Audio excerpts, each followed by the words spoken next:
বিরতির পর স্বাগত। অযোধ্যায় রাম মন্দিরের পর এবার মসজিদ উদ্বোধনের পালা। মূলত মক্কার ইমামের হাত দিয়েই শিলান্যাস হবে অযোধ্যার মসজিদ। মসজিদের নাম দেওয়া হচ্ছে মোহাম্মদ বিন আব্দুল্লাহ। মসজিদ কমিটির চেয়ারম্যান হাজী আরফাত শেখ ঠিক এই কথাই জানিয়েছেন। মূলত অযোধ্যায় মন্দির এবং মসজিদ নিয়ে একাধিক তর্ক বিতর্ক চলছিল সম্প্রতি বহু বছর ধরে। এবার কিন্তু মক্কা ইমামের হাত ধরেই শিলান্যাস হতে যাচ্ছে অযোধ্যার মসজিদের, এবং সেই বিষয়টা নিয়ে আমি বিস্তারিত কথা বলে নেব। টেলিফোন লাইনে রয়েছে আলী হোসেন। প্রথমেই আপনাকে নিউজ ভ্যানগার্ডের পর্দায় স্বাগত জানাচ্ছি। নমস্কার। মন্দির এবং মসজিদ নিয়ে একাধিক বিতর্ক রয়েছে, তবে কি সেই বিতর্কের এবার ইতি টানতে যাচ্ছে? দেখুন, মন্দির মসজিদ নিয়ে যে কথাগুলো এসেছিল, মহামান্য সুপ্রিম কোর্ট তার রায়ের মাধ্যমে সমস্ত কিছু নিষ্পত্তি করেছেন। আপনারা জানেন 1527 সালে মীর বাকি অর্থাৎ বাবরের প্রধান সেনাপতি মীর বাকি অর্থাৎ উত্তর পূর্ব দিকে যখন রাজ্য জয়ের দিকে এগিয়ে গিয়েছিলেন, সেই সময় আজকের যে রাম মন্দির, সেই সময় রাম মন্দিরে মীর বাকি সেখানে একটা বাবরের নামে মসজিদ করেন, যার নাম হলো বাবরি মসজিদ। পরবর্তীতে এটা নিয়ে বহু সংঘর্ষ হয়েছে, হাজার হাজার মানুষের প্রাণ গিয়েছে।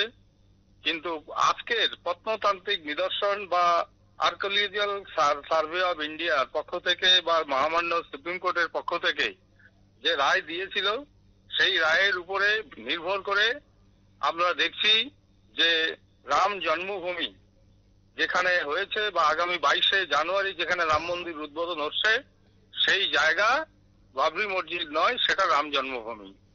এবং পরবর্তীতে যেহেতু এত বছরের পুরনো একটা সংস্কৃতি, সেই জন্য পাশে 25 কিলোমিটার দূরে ধন্যপুর বলে একটা জায়গা, সেই ধন্যপুর জায়গায় অযোধ্যা থেকে 25 কিলোমিটার দূরে সেখানে মসজিদ নির্মাণের জন্য সুপ্রিম কোর্ট রায় দিয়েছেন।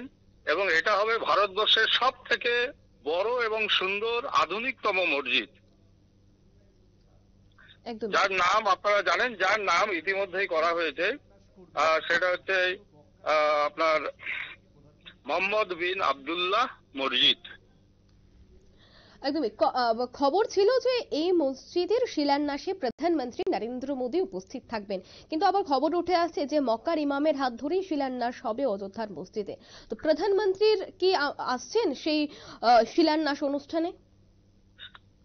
আমাদের দেশের প্রধানমন্ত্রী, দেখুন, দেশে যা কিছু বড় কিছু ঘটবে তাতে মাননীয় প্রধানমন্ত্রী থাকা দরকার, বা প্রধানমন্ত্রী যে সম্মতি নিয়ে সেটা করা হবে বা করা উচিত, এটাই আমি মনে করি।